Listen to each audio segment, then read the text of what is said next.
Your podcast content should not be about you, but about solving your prospects' problems.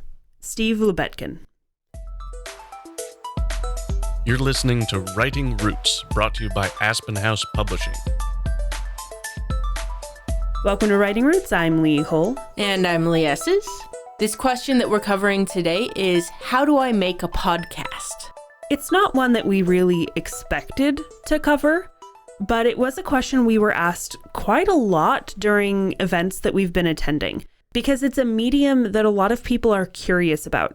So because we've been doing this for a few years, we have a few tips and tricks to help people build a podcast if that is something that they want to pursue.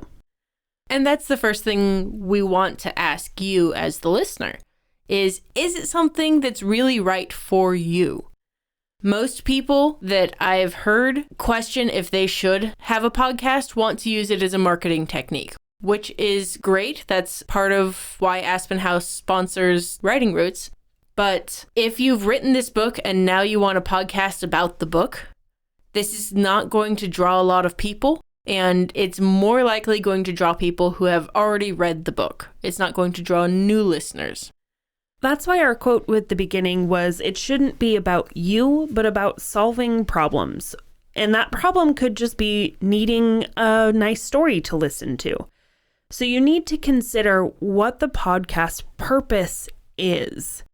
Podcast is not really a good way to make money. You have to usually be part of a larger network or have established yourself for several years. Making money off of podcasts is difficult because it takes so long to build a following. And there's a lot of work for very little reward until you can even get to the point where you can start drawing sponsors for the podcast. For the most part, don't get into it for the money. You also need to know at least a little bit about media production, audio production. And I had a lot of training in video and audio production. Lee had a lot of training in audio engineering to make it sound better. So our skills combined was kind of the perfect mix to create a podcast because we knew both sides of the creation. So I would definitely recommend getting a member of the team to be proficient with and passionate about audio if you plan on doing a podcast. Not just the content itself, but the technical behind it. Someone who enjoys it, because after the third episode, it's going to start to feel like work. If you want to get past 350 episodes, you gotta enjoy it. The other thing to remember is that most of you write fiction. Most podcasts are nonfiction. It's conveying information human to human. That's the nonfiction world. And it doesn't necessarily have to be vital information for survival, but it's something that your listeners want to learn. I listened to a fictional podcast once, and I absolutely loved it. It was Magnus Archives, and it leaned towards a cosmic horror sort of podcast. It was lovely. I love it. But it works because they had a plan for a long-term podcast where each episode they're reading a short story that is stored in the Magnus Archives. And then they also had the story within a story setup, and they had a longer story arc.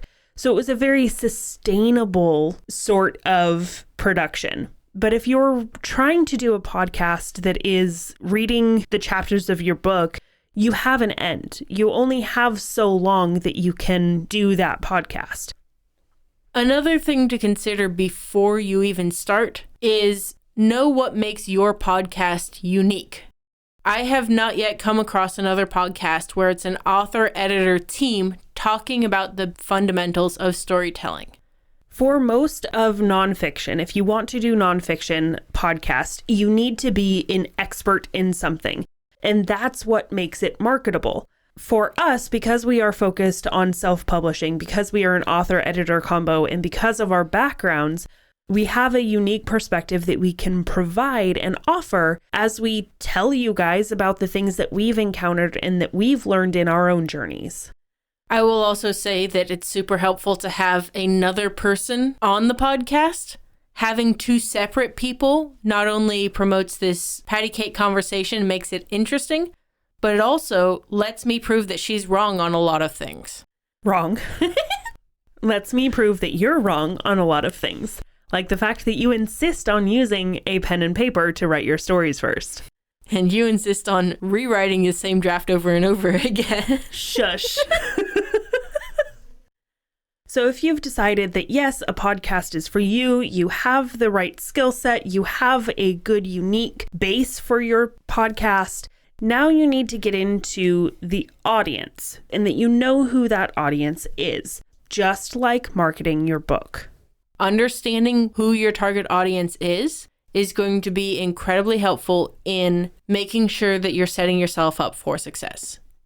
We started out knowing that we wanted to reach new and aspiring authors, people just starting on their journey or in middle of their journey still trying to figure it out. We knew we wanted to focus a lot more heavily towards the self-publishing, but still provide some information about traditional publishing. So we had a fairly solid market to be able to go towards that nobody else had really addressed before in podcast. The other thing is that you need to have a couple of episodes under your belt before you start promoting it to an audience, because it gives them more than a single episode to listen to. And even the announcing, we haven't been announcing all at once. We started off with just our writing group for a while and then just our North State because we were talking on the radio, that kind of thing.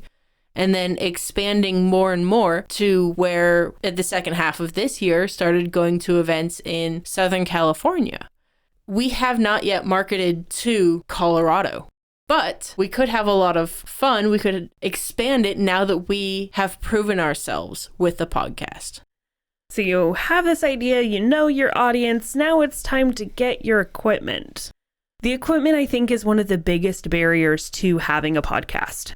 You don't actually need to own any of it. Check out your local library. There may be a place that has an open studio somewhere in your town. I think we had for a while a place that you could rent space in our town. We started by recording at a local radio station and using their equipment. We've since gotten our own setup. I don't know if you were with us about a year and a half ago, but we transitioned into a new personal studio where we purchased all of the equipment. So if you're interested in those specs, give us an email and we'll shout out the pieces that we've found have worked best for us.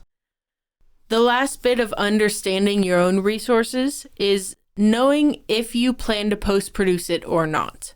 So we have Lexi in the room with us right now.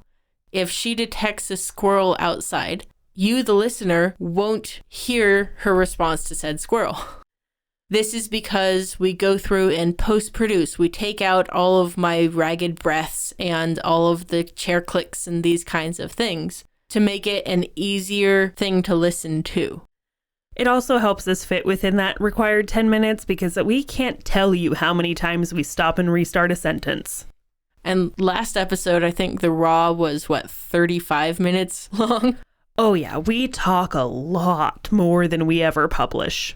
But if you want the extended episodes, shoot us an email. We still clean those ones up, so it's not too much, but they're still long because we have a lot to say. That's why we have a podcast, because we have a lot to say.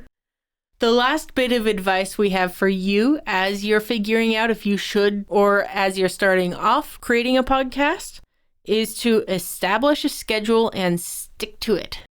This is where a lot of podcasts fail. Because there are times when it is difficult to want to go and record. But if you want to have a podcast, consistency is the key. You have to have that schedule, have a plan, because the best way to get listeners is to let them know when you're going to be releasing episodes. That twice a week short bites actually originally came from another podcast that I listened to. And that was enough to keep me entertained and keep them at the top of my mind. So that was part of the process as we were designing this podcast and what we wanted from it. The other thing is to not give up. Like we said, the consistency, the schedule is key. Also persistence, because you aren't going to get a fantastic showing right away. It takes time to build the excitement, to build the marketing, unless you already have those connections, unless you already have a big name. So don't give up just because there's not an immediate showing of a lot of people listening to you. Just like marketing a book, marketing a podcast is a lot of work for, fingers crossed, a little bit of payoff. And then you do it again and you do it again. And eventually you can start to make this a routine. You can start to make it something easy to market. I think my last piece of advice to you is stay ahead as much as possible. Record in bunches and batches. It's a lot easier and a lot more sustainable if you do that. We tend to record 3-4 episodes at a time, and we don't stay ahead as often as we should. Schedules and life kind of get in the way. December is a particularly difficult time for this. So especially the second half of December, you can probably guess we are recording this episode about halfway through December, even though you're listening to it at the end of the year. I love podcasting. This is such a fun thing to be able to reach out, to have my voice heard across the world and helping authors follow their dreams and achieving their goals. Loving it is key to everything you do. If you want to do it with consistency, you want to do it for the rest of your life, or even just in this one moment. If you don't love it, then it's impossible to write or podcast selfishly. If you have a question or comment for our hosts or a topic you'd like us to cover, send us an email at writingroots@aspenhousepublishing.com or find us on Facebook by searching for Aspen House Publishing.